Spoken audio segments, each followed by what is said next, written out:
Hi, this is Fazana again. In this video, we'll look at how to calculate the volume and surface area of cones and frustrums. As I said, questions relating to this topic of volume and surface area test you on just whether you can apply the correct formula, yeah? And where they give you the volume, you've got to rearrange the formula to find the radius or height of the 3D shape. If you're not an expert on rearranging formula, then please have a look at my videos on that topic because it's so essential, and you'll find these questions so much easier to work through.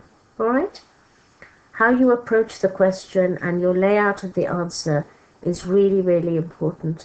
So let's do some examples and I'll show you how easy it is as long as you lay it out well. Yeah?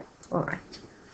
Okay, so the volume of a cone, the formula is V equals a third pi r squared h. Yeah? So again, you can see it's a third of the cross section, yeah, times the height. And if you remember, the pi r squared h is a volume of a cylinder. Yeah? So let's do an example. Ooh, I've started there. So the volume equals, and always just write the formula first, so you've got a third pi r squared h.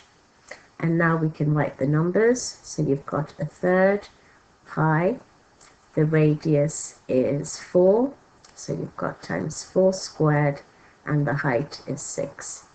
Okay, and we have to leave our answer in terms of pi, so we've got a third of 6 is 2, and 2 times 4 squared, so 2 times 16 is 32 pi.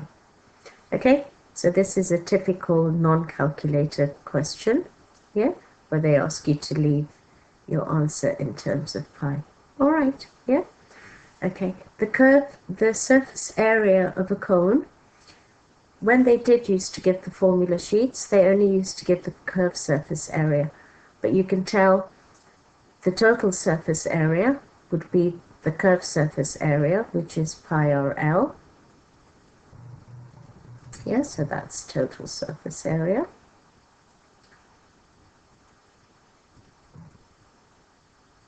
Equals the curved surface area plus the area of the circle, so pi r squared. Okay, and a point here on pi r L, you can see the L is the slanty height. Yeah, so if you've taken that length and then you've got the radius and you've got the height, yeah, so that's your height and that's your radius and that's your length. Can you see you're actually using Pythagoras' theorem? Yeah, so that's how you'd find the slant height. Okay, so you'd use Pythagoras.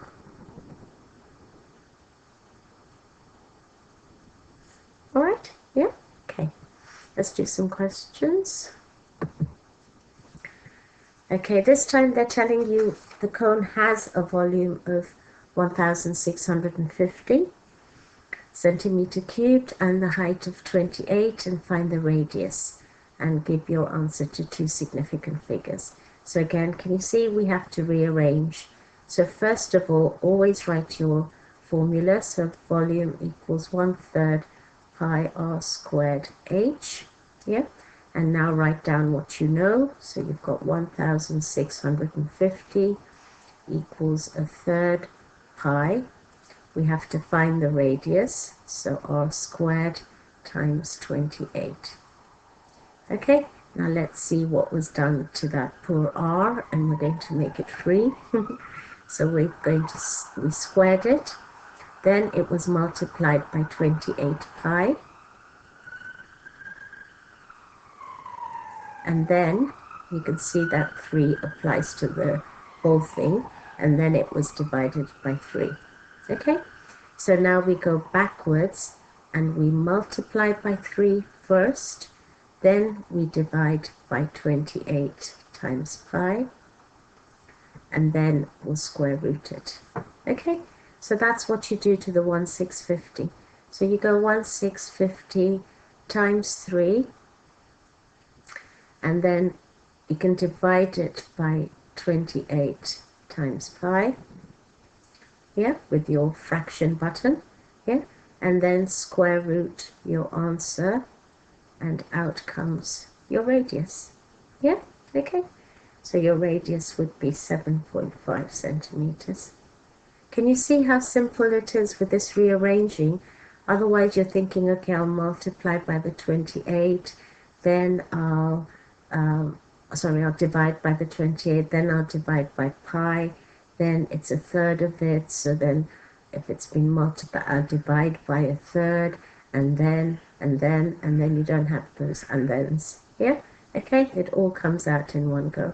Right, so much simpler.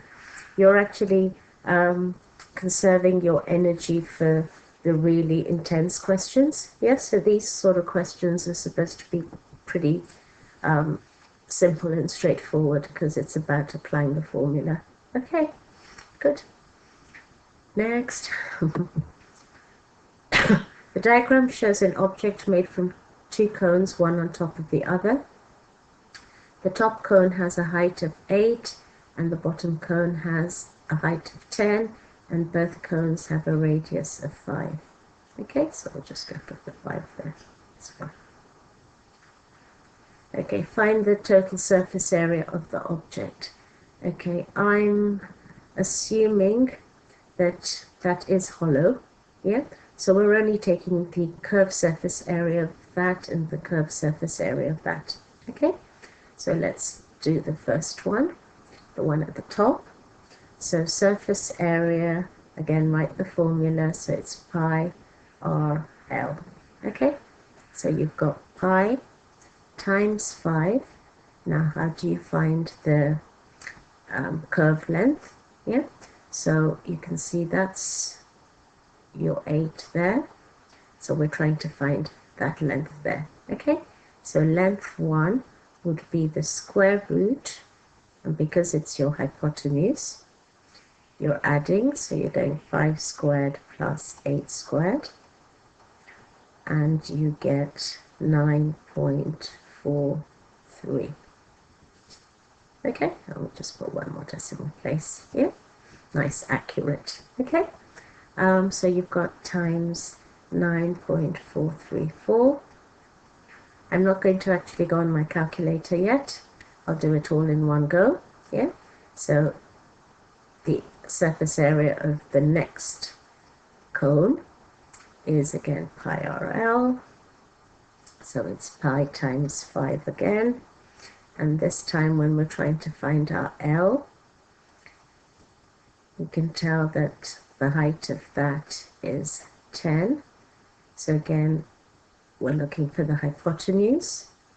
So we're going 5 squared plus 10 squared, and we'll get 11.180, so just 11.18. Okay, then I go on my calculator, I'm all prepared, I'm going to add them up.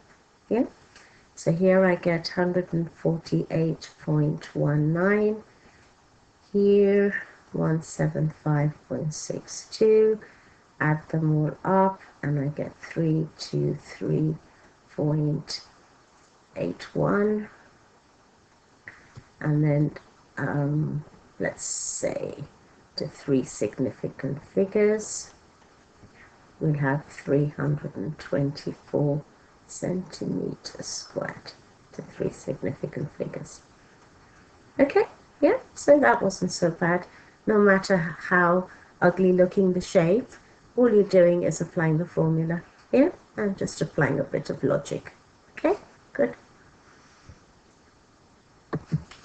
Okay, the diagram shows a large cone of height 24 centimeters and base radius 4, and a small cone of radius 1.5.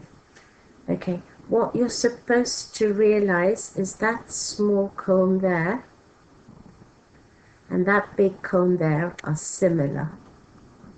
Okay, and if you've covered similar shapes, then you're really aware of it.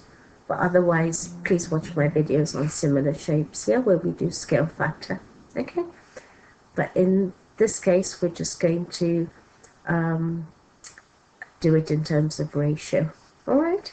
Okay, so let's plan first. If you want to find the volume of this frustrum, yeah, so just that bit there, you know you're going to take the volume of the big cone minus the volume of the small cone. Okay, so we're going volume big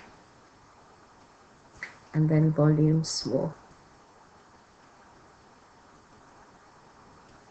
Okay, and then we're going to minus it. Okay, so we're just prepared. It's just so much easier. Yeah, I'll just put the volume here, formula, so I don't have to write it out so many times. Pi r squared h. Okay, we know the radiuses of both, but we don't know the height of the small cone, so we've got to find the height of the small cone. All right, okay, so because we know they're similar, can you see the scale factor? Yeah, but in this case I'm going to do it in ratio. It's much easier, big to small. So the ratio is 4 to 1.5. So we'll just make it easy numbers. So multiply both by 2, we've got 8 to 3.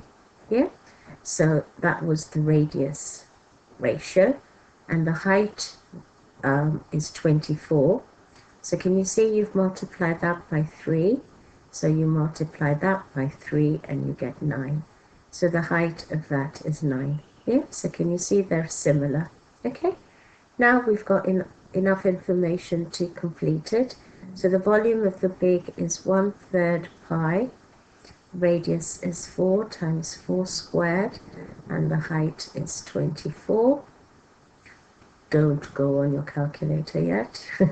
1/3 pi times 1.5 squared times 9. You may now pick up your calculator. Okay, and you get 402.12, and that you get 21.21, and you get 380.91. Okay, calculate the volume of the frustrum. Again, let's make it to 3 significant figures. So then it would be 381 centimeter cubed. Okay. Okay, so I hope that was easy. All right, next question. Okay, a cone below has base radius of 10 centimeters and height h.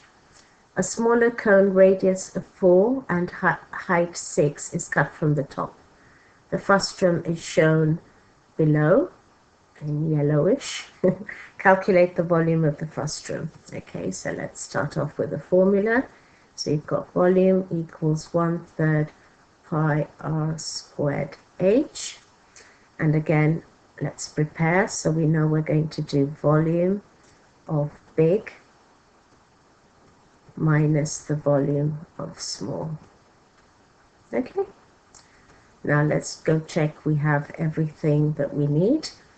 So for the big, we've got the radius and we don't have the height. Yeah, and for the small one, we have the radius and the height. So again, just like the last question, you know the small cone is similar to the big cone. Yeah, so let's go put the ratios again.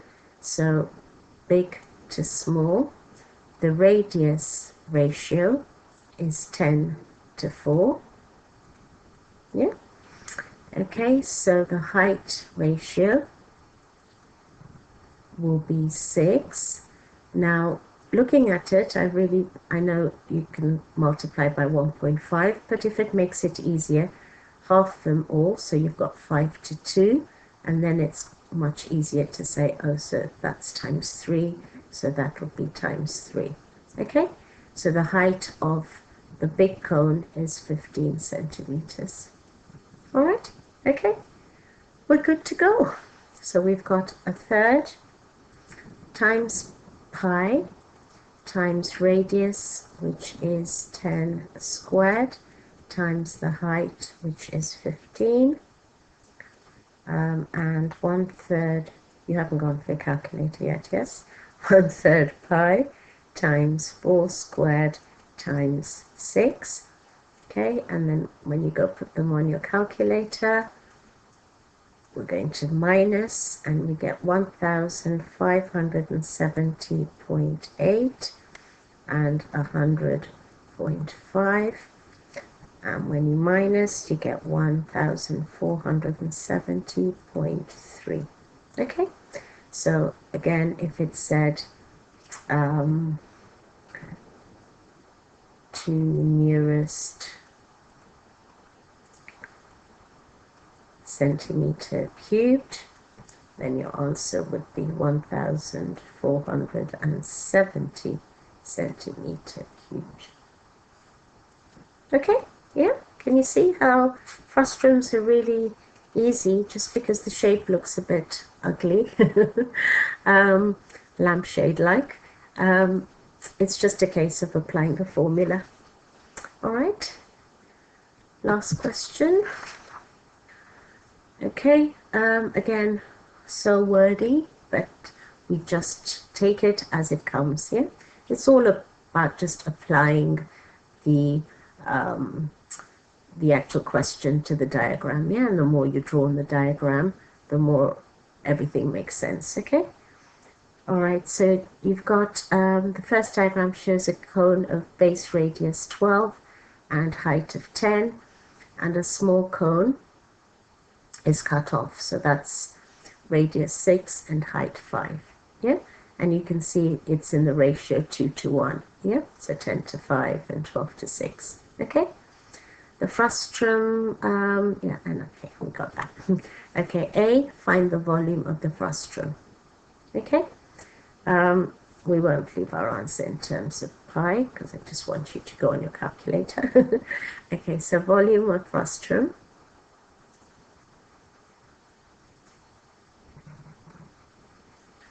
And it comes all naturally to us, and we've got everything.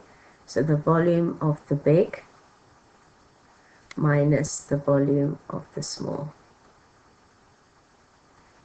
So we've got 1/3 pi, and we just write our volume thing here. Volume equals 1/3 pi r squared h, yeah? Okay, times radius squared, so big radius is 12. So we've got 12 squared, and the height is 10. And here we've got 1/3 pi times radius is 6 squared, height is 5. Okay, and that would give you 1507.96. And then we'll get to minus, and let's give you 188.5. Okay, and when you subtract it, you get 1319.5. All right, good. Okay, part B, the frustrum has the same volume as another cone of perpendicular height 35 centimeters. Calculate the radius. So again, can you see we've got to rearrange, yeah? So let's just put up a formula. Volume equals 1/3 pi r squared h. Let's write down what we know. So that's the volume, because it's got the same volume.